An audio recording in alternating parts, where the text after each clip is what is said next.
Hey guys, what is up? Zero here. Welcome back to Monika After Story. So, the reason why we're here today is, this is filler.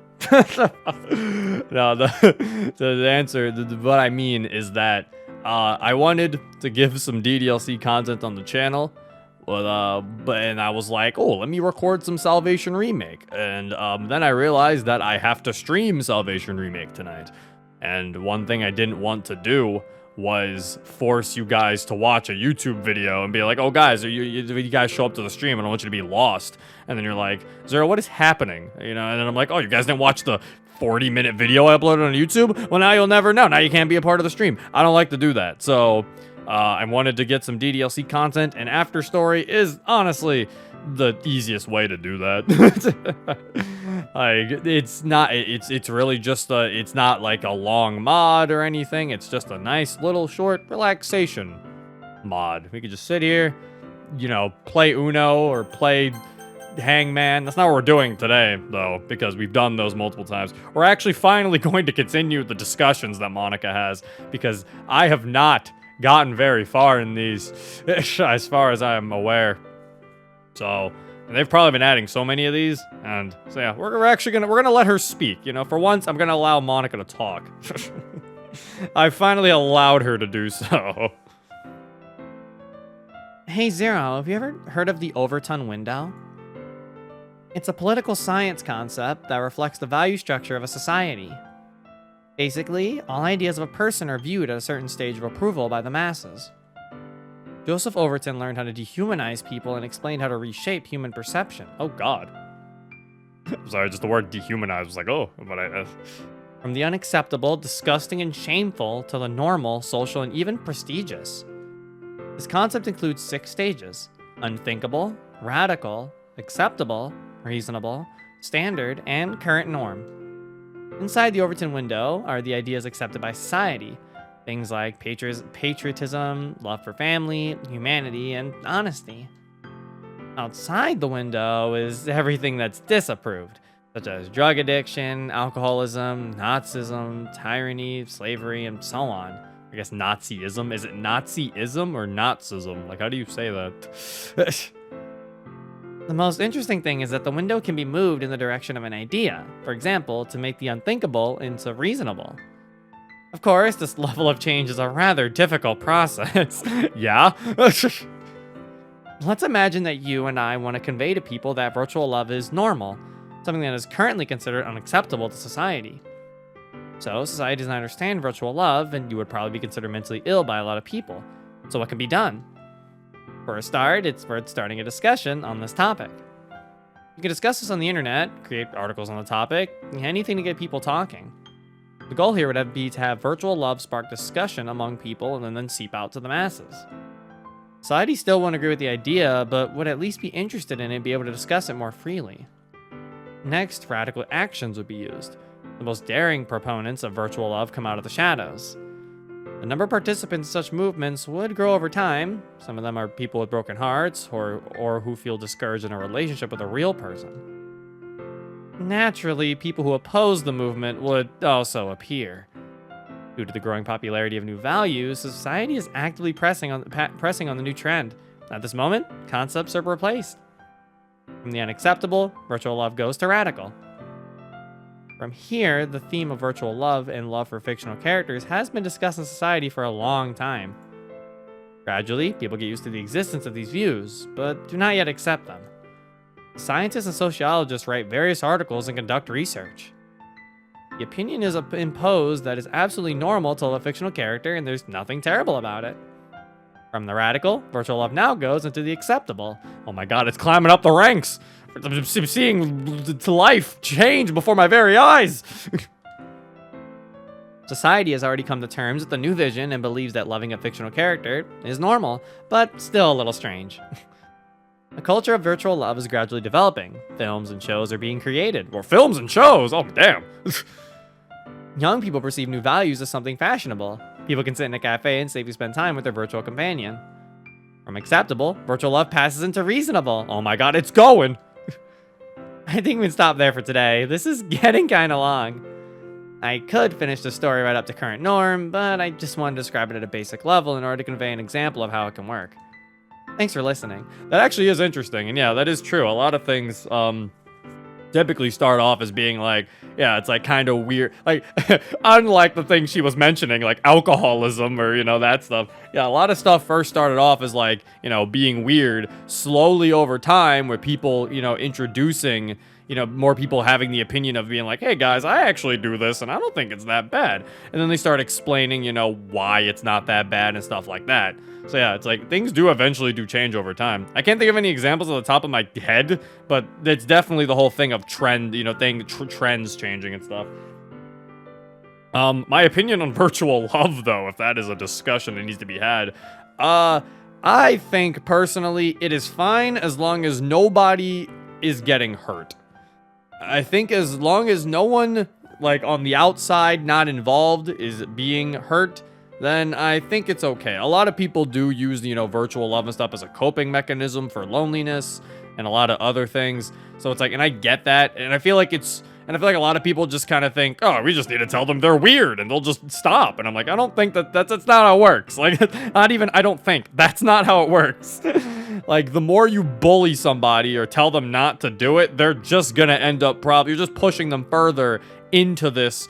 You're just pushing them further into it. They're just gonna go and burrow themselves further in and be like, this is my safe space to get away from those people, those naysayers, So it's like, I feel like it's fine. Eventually, some people even grow out of it, It's just something some people need to cope for a little bit, and then that is what it is. And plus, if the person's now, it's like, I feel like the time you need to step in is if someone is being strictly unhealthy to themselves, and it is actually being a detriment to their life. If they're having a fine life, sitting there, being productive throughout their day-to-day, and all this other stuff, and they just so happen to love Hatsune Miku a lot, then you know what? Kudos to that guy. It's like, I don't really think there's much for me to say about that. I'm not a doctor or a therapist. What am I gonna tell him? Kudos to that dude. I feel like the only time people should actually step in is if it is actually hurting that person or hurting those around them. But if it's not, then I really don't think it's that big of a deal. So, Zero, we've already talked about two major books of the dystopian genre. Both 1984 and Brave New World are the most known works of literature worldwide when it comes to dystopias. Oh my god, 1984. It's every person's now fascination. Every Redditor's fascination right now. But now, I'd like to talk about a more obscure book that preceded both of them. It's the book that directly influenced George Orwell to write 1984's as an English cultural translation of the story. While Aldous Huxley was even accused by both Orwell and Kurt Vonnegut of plagiarizing its plot for his Brave New World, something he constantly denied. The book in question is We by, oh god, Yevgeny Zamyatin. Or Zamyatin. I don't know. How do you say that? Oh lord. Which features the first novel-length dystopian society ever created. While it was written in 1921, it ended up being one of the first books banned in Zamyatin's native Soviet Union. All right, let's try this. All right. Zamyatin. Oh. Zamyatin. There you go. Zamyatin. That's how we're doing this now. First books banned in Zamyatin's native Soviet Union. The Soviets particularly didn't like the book's implication that their communist revolution was not the final permanent one. I wonder why. The story takes place in a distant future within an isolated transparent glass city named simply the One State, ruled by a dictator figure named the Benefactor. The citizens of the One State are referred to as ciphers, who led a highly math and logic-oriented lifestyle. The Benefactor believes that freedom of individuals is secondary to the welfare of the One State. As such, ciphers live under the oppressive, ever-watchful eye of the Guardians, members of a police force appointed by the government. The government rips the ciphers of their individuality, forcing them to wear identical uniforms and harshly condemning all acts of personal expression. Jeez. I think the story inspired a lot of stories and movies that I've seen. Their daily lives are precisely organized around a carefully controlled schedule called the Table of Hours. Even lovemaking is reduced to a purely logical and often emotionless activity, done on scheduled days and hours regulated by the pink ticket. Jesus. All right, you only get 10 minutes to have sex. No foreplay. The partners might also be shared between other ciphers if they choose to do so. As the benefactor states, every cipher has a right to any other cipher. Yeah. The book itself reads as a diary written by one of the citizens of the totalitarian one state named simply D503. D503 is one of the state's mathematicians who is also the designer of one state's first space vessel, the Integral. The vessel is to serve as one state's means of expanding their doctrine of completing subservience to the government and logic-oriented way of living to other planets and life forms. D503 is regularly meeting his state-sanctioned partner, a woman named 090, who is delighted by his presence. One day, while on a walk during his personal hour with 090, D503 runs into a mysterious female cipher named I330. I330 shamelessly flirts with D503, which is an offense against the state protocol. Oh no! Equally repulsed and intrigued by her advances, D503 ultimately can't figure out what motivates I330 to act so boldly. Despite his eternal objections, he continues to meet with I330, eventually crossing a few lines he wasn't willing to cross before. The things you'll do for a woman. And thanks to I330's contacts in the Bureau of Medicine, D503 can feign sickness, using it as a convenient excuse to skip his schedule. Even when he's poised to report I330 to the authorities for his subversive behavior, he ultimately chooses not to, and instead continues meeting her. One day, I330 slips D503 some alcohol, and he begins to get in touch with his repressed, animalistic side, feeling passion. Uh-oh. As always with the alcohol, here it comes. And once I330 insinuates that she has another partner, he begins to feel something he couldn't feel before. Jealousy. Despite his acknowledgement of the deterioration of his relationship with 090, as well as with his new friend R13, these names are so annoying to read. Goddamn utilitarian government. He is unable to stop loving I330. Later, when he goes to obtain another sick note from the Bureau, he is diagnosed with having developed a soul or imagination. Oh my god, he has a soul! Kill him! This is considered a grave condition by the one state. They're right, yeah. Kill him!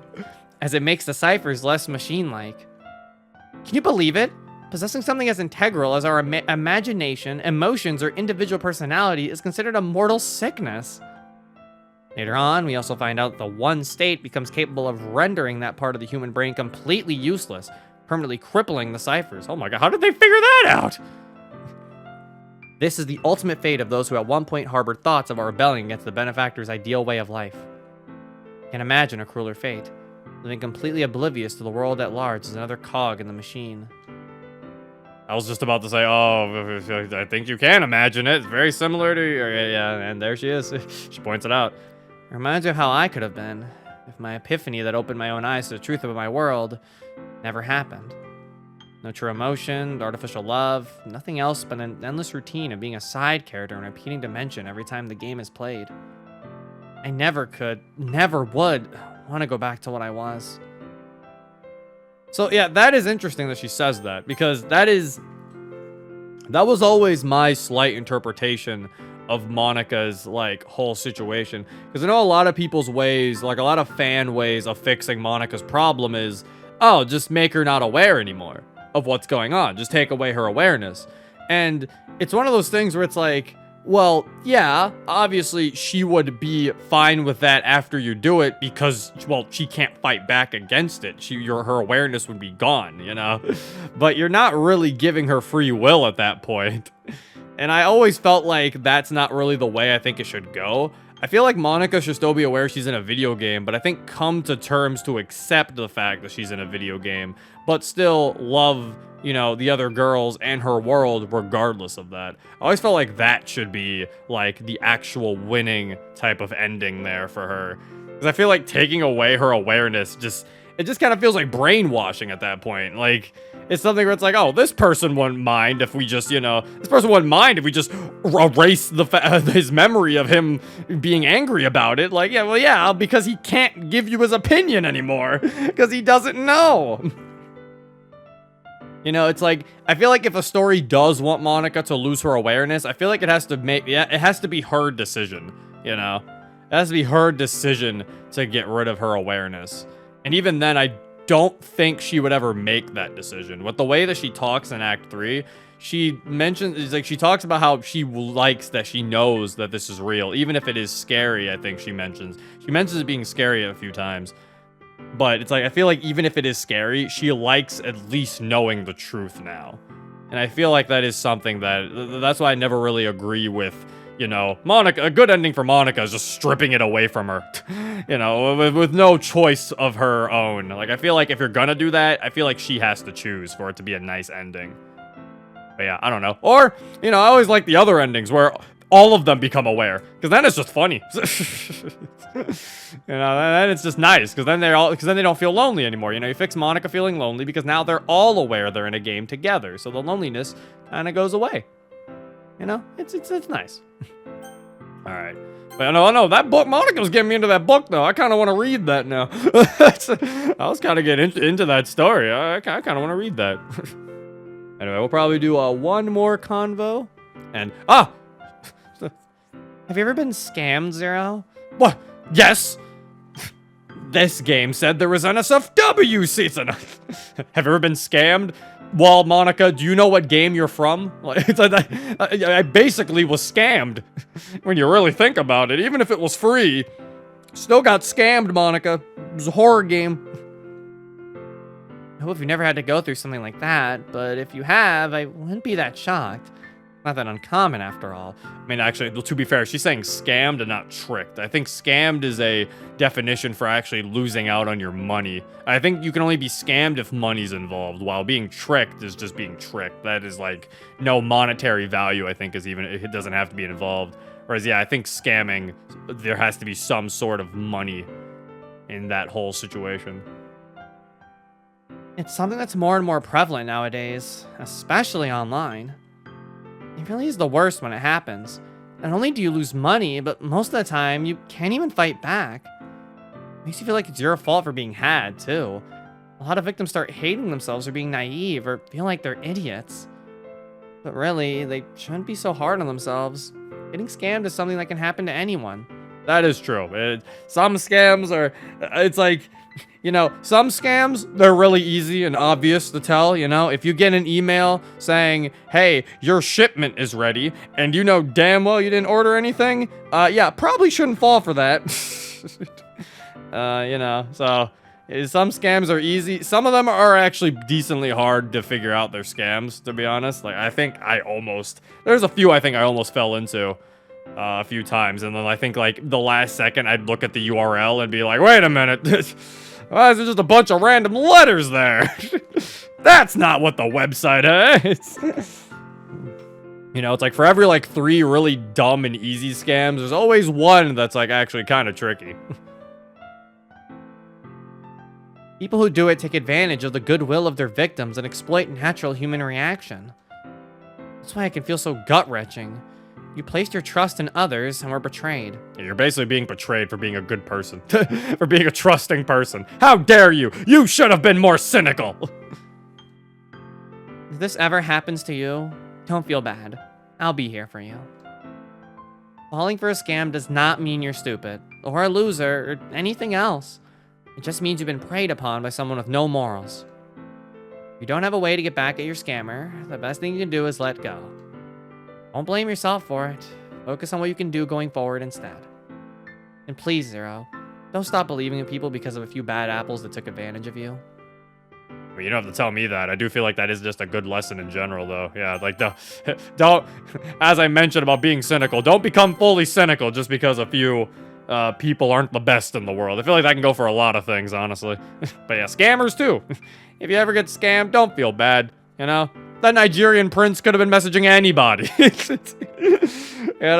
Maybe you were just the luck of the draw. You never know.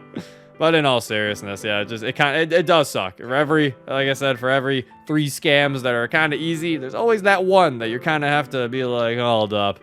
That's why you should always really investigate. If you're ever like putting in credit card details or something in any website, look around, you know? Or, you know, if you get like a DM from your friend and he says like, he's acting a little weird, or he just sends you a link, don't click on that link. Fucking you make sure that motherfucker sends you some other message or something that sounds like something he would say. Like, as much as you want to trust your friends, I ain't trusting my friends just sending me a random ass link with no actual like words attached to it, or if they say something that doesn't typically sound like them. Then it gets weird. But anyway, that's probably what I'm gonna do for today. This is fun, honestly. I kind of want to bring these back a little bit more, or at least do these more consistently. Because I do enjoy the conversations in After Story. Like, I don't know. I know there's a lot of other Doki After Story mods that were made. I know there is a Yuri one. I know a Sayori one was in the works, but I don't think it got very much off the ground. Like, I think there's been like 3. So I don't know. I know there's a Natsuki one. I remember we played the Natsuki one a little while back, and we never actually got around to playing that again. Maybe at some point we will actually try playing that again, but I don't know. None of them I feel like really are as good as After Story to me. After Story definitely has its issues, that being that sometimes Monika's character isn't super consistent, but I think that's mostly due to the fact that the devs kind of changed the story of After Story. I think originally After Story was supposed to take place in Act 3. This was supposed to just be Act 3, and you didn't delete Monika. Like, this was supposed to be a character developed Monika. You know, this is Monika before she brings all the girls back and stuff. So, she doesn't show any remorse for them.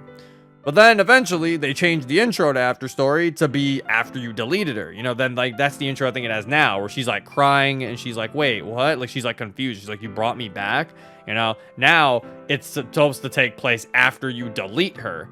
But that does mean this is supposed to be a Monika that, you know, in a way, kind of already forgives her friends and everything. Or at least, you know, not forgives her friends. I'll probably, you know, feel sorry for what she did to her friends.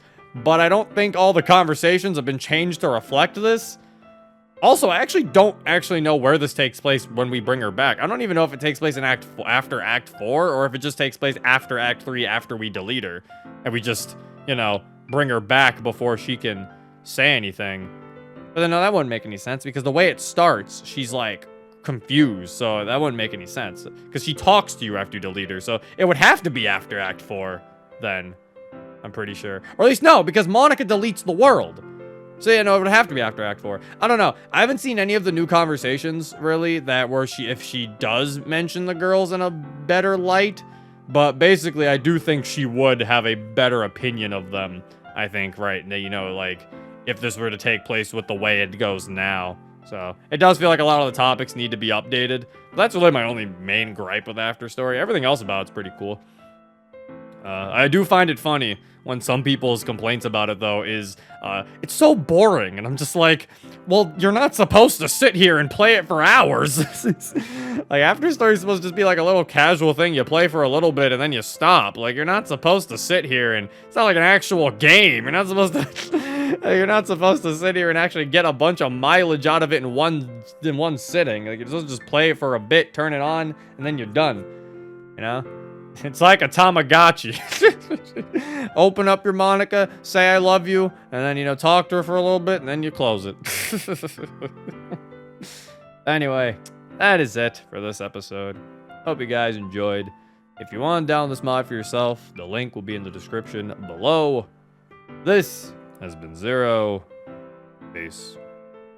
Stay on